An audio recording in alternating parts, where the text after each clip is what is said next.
Did you know that technology originally came from heaven?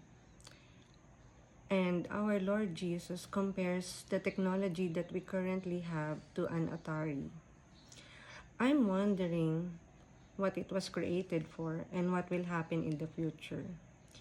Jesus has a lot of surprises to his children and who is truly following him and picking up their cross.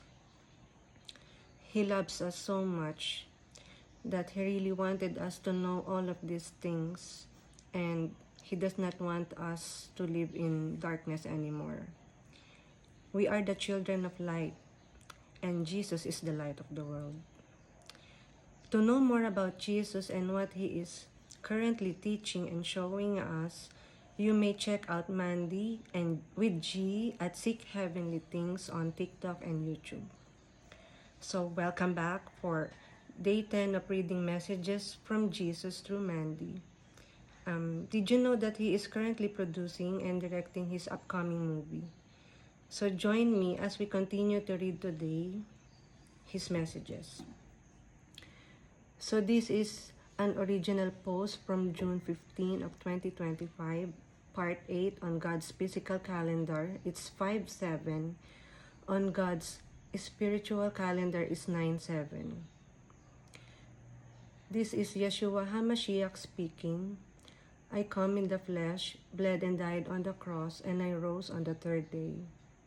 Your Father in heaven is now declaring for the end times to officially start, stamped in the heavenly courts and witnessed by the mothers of wisdom. All of the revelations and kingdom mysteries that are being spoken now in the heavens, as I am putting my two scrolls together. These are the declarations and the new writings for the New Jerusalem, bringing all of my people back together to the garden, fulfilling the 5,500 covenant of my promise to Adam and Eve, to bring them back to the garden, bringing all of my creations with them. And I am unsealing it all now in Daniel 12. And I have sealed away my heavenly Bible that was written in the heavens by the angels. That was my book that I told Daniel to seal up until the end. And it is all being transcribed by my spirit now, as I spoke everything into place back then, and just like I am speaking everything into place now.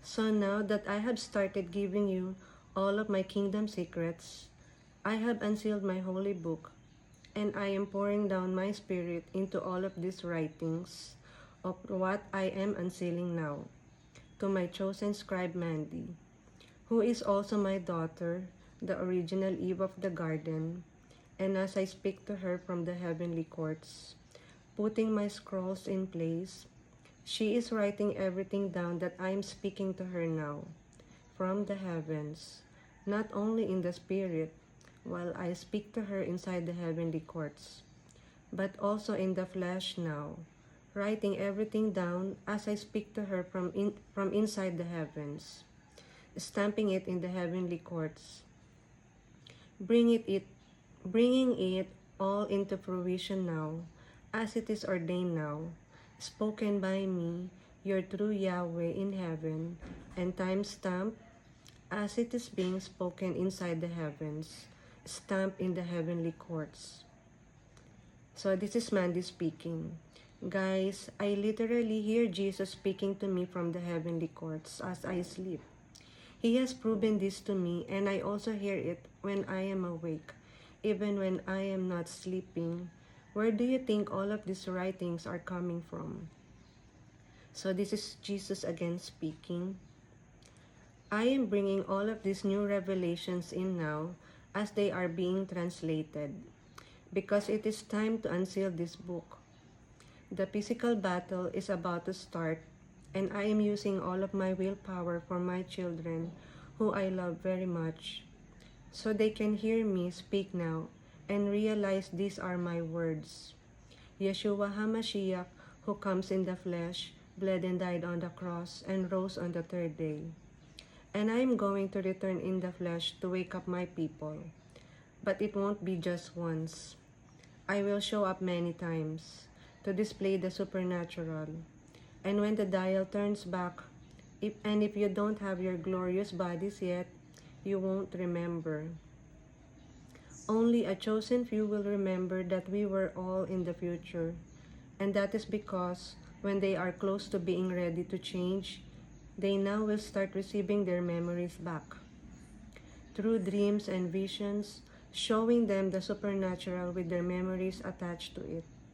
As the dial has turned back going to 2023 and 2024. And so I, Yeshua HaMashiach, will return in the flesh again and again until all of your frequencies become unblocked. And after I finally turn on the cameras for my 12, showing them all in their glorious bodies, I will sound the trumpet call for the first round of blessings in heaven to commence. And that is when I will call some of you up for the pre-simulated rapture, just like I did John in Revelation 4:1 through 2, connected to my Philadelphia church, my first fruits, who are ready now. And when I am getting ready to call you up, you will hear my actual voice, and that is when you will start lifting off to go to heaven, experiencing the supernatural. But that is only going to be for my chosen elect who are ready now. And some of the world will go missing for a time because I won't freeze the clock this time. So I can symbolize the very ending of the physical rapture of when the people actually go missing.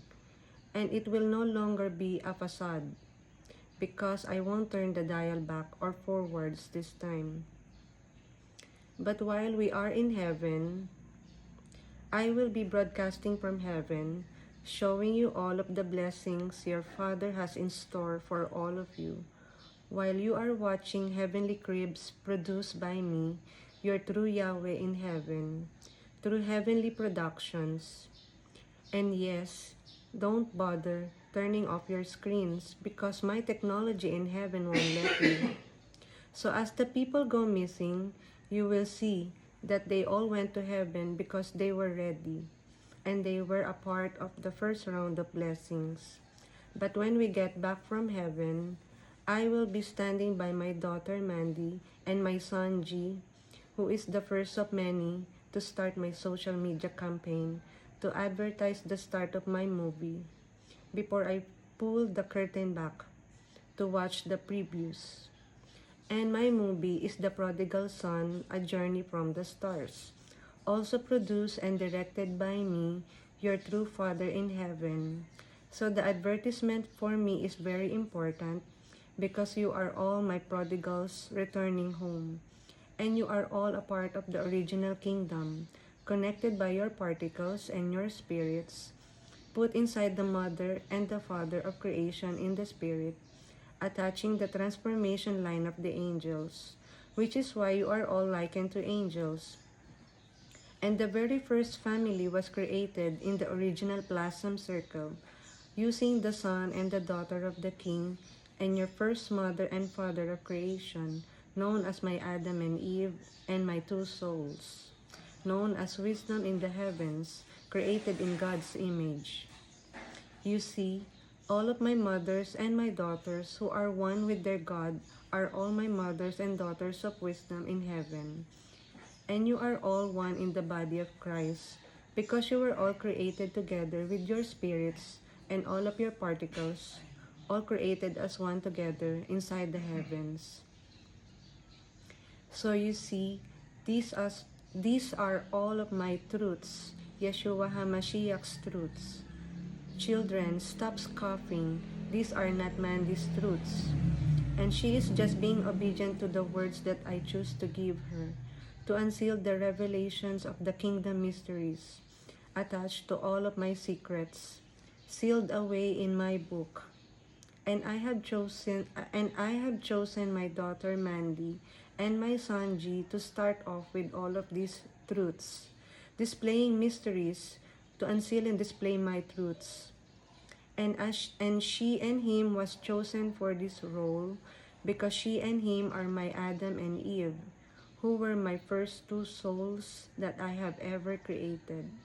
They were Yot's God and Kava, And I created them both as a shadow of the Heavenly Father and the only begotten Son, combining the mother and the daughter so I could make the very first family. And I did this because of the darkness that was put inside the mockery of Adam and Eve with the serpent skin.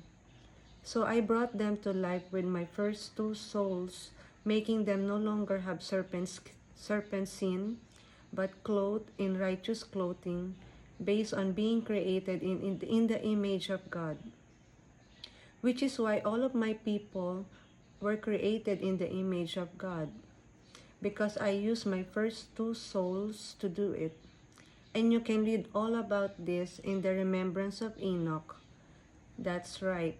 Mandy and G were my kava and yacht god, and this is why I am using them because of the original of creation. Remembrance of Enoch linked to Malachi 3:16 Geneva Bible. You can find it in the community post on my YouTube, as well as the writings from Jesus. And as all of this is being spoken now inside the heavens, and it is all being delivered now with my formal plans spoken from the heavens, I am stamping the times for the glorious bodies to start manifesting in the flesh. So while Mandy and G are in their glorious bodies, before we go to heaven for the first round of blessings, I am going to have them speak all of these posts on video first, without showing their glorious body. But when they start speaking these posts on video, they will already be in their glorious bodies. Stick around for part 9. So that's all for today. I believe that Jesus Christ is the Son of God. He is God, they are one in spirit. He came in the flesh, bled and died on the cross, and rose on the third day, and He is my Lord and Savior. I love you in Christ. Be blessed in Jesus' name.